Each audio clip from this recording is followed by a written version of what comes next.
क्या है। आज महंगाई चरम सीमा पर है, बेरोजगारी चरम सीमा पर है और हालात ऐसे पैदा कर दें कि न्याय नहीं मिल सकता।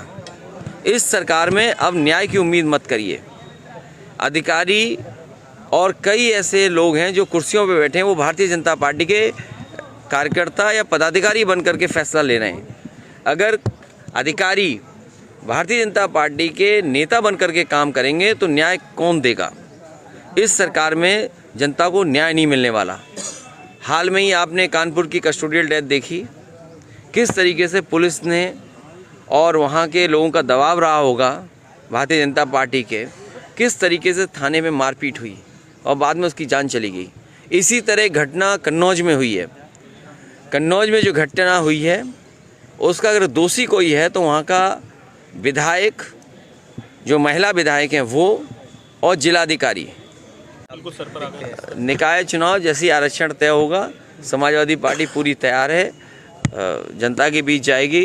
क्योंकि कूड़े की समस्या, नाली की समस्या और जिस तरीके से जीएसटी से व्यापारियों को परेशान करने के लिए एकदम जीएसटी की टीमें निकल पड़ी।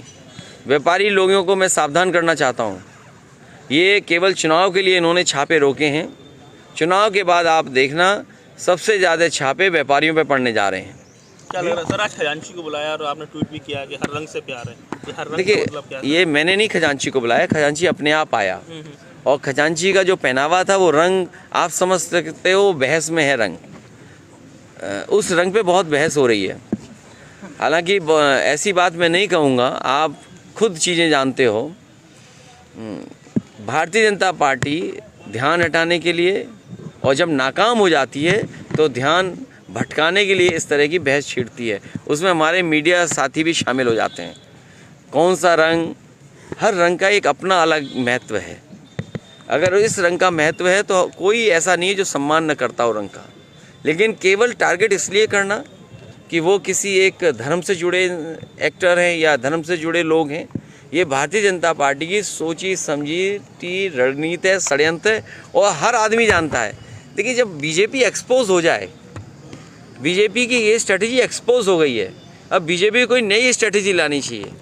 रंग है, जाति है, धर्म है, ये सब स्ट्रेटजी उनकी ख़त्म हो चुकी है। जनता निराश हो गई है। जनता चाहती है महंगाई का कोई रास्ता निकले, कैसे महंगाई कम हो, बेरोजगारी कैसे दूर हो और हमारा प्रदेश और देश कैसे आगे बढ़े। ये तमाम लोग विदेश यात्रा पे गए हैं। मुझे उम्मीद है जब ये मंत्री विदेश यात्रा से लौटेंगे तो अपनी रिपोर्ट ये विधानसभा में टेबल करेंगे। भैया, पहले आजम साहब, उसके बाद और भी कई विधायक, अब इरफान सोलंकी को भी टारगेट किया जा रहा है। जितने भी समाजवादी पार्टी के लोग होंगे और जितने भी पत्रकार निष्पक्ष होंगे वो सब टारगेट पे होंगे। लेकिन अरे वो तो चाचा साथ आ गए, अब क्या बोल रहे हो तुम? जिम्मेदारी आप देने वाले हाँ, पूछिए कोई जानकारी वाला इंटेलिजेंट सवाल। जो आयोग गठित है वो समाजवादी सरकार के समय का आयोग गठित है। बहुत सारी नौकरियां जो समाजवादी सरकार में निकली थी वो अभी भी आयोग पूरी नहीं कर पाया है। और मुझे तो कई बार ऐसा लगता है कि जो नौकरी मिलनी चाहिए नौजवान को वो सरकार जानबूझ के नहीं देना चाहती है। और कल तो मैं टीवी पर और कई जगह दे रहा था कि रोजगार की क्रांति आने वाली है। इससे बड़ा झूठ और क्या सकता है बीजेपी वालों का कि रोजगार की क्रांति। मुझे याद है फर्रुखाबाद में अभी अग्निवीर की भर्ती हुई थी, 1,26,000 लोगों ने फॉर्म भरा, मात्र मुझे लगता 200 नौजवानों को भी नौकरी नहीं मिली। अगर 1,26,000 फौज के लोग नौकरी भरेंगे और 200 की भी नौकरी नहीं मिलेगी तो कितना रोजगार चाहिए हमें भारत को। इस देश को सबसे ज़्यादा रोजगार की ज़रूरत है, इस देश को सबसे ज़्यादा नौकरी की ज़रूरत है, इस देश को इतना इंफ्रास्ट्रक्चर चाहिए जिससे लोग अपने आप कुछ काम कर सकें। नहीं है बीजेपी बाबा साहब भीमराव अम्बेडकर जी के माध्यम से जो हमें अधिकार मिले उसके पक्ष में नहीं है। अभी महंगाई चरम सीमा पर है, आपकी बेरोजगारी चरम सीमा पर है, अभी न्याय नहीं मिल रहा है और देखना बहुत दिनों बाद आपके वोट डालने का अधिकार भी छीन लेंगे। क्या रामपुर में आपने नहीं देखा, क्या मैनपुरी में आपने नहीं देखा कि कितनी फौज लगाई गई थी। लेकिन हम बधाई देना चाहते हैं जनता को और अपने प्रेस के साथियों को जिन्होंने समय समय पर सरकार के खिलाफ और सच्ची खबरें दिखाई। वन डिस्ट्रिक्ट वन प्रोडक्ट, वही वन डिस्ट्रिक्ट वन प्रोडक्ट कौन चला रहा था? भारतीय जनता पार्टी चला रही थी। भारतीय जनता पार्टी की सरकार ये बताए मैनपुरी की तम्बाकू है, ये वन प्रोडक्ट है मैनपुरी का। बताओ तम्बाकू के लिए क्या किया इन्होंने? या और बड़े प्रोजेक्ट चल रहे थे उनके लिए क्या किया काम।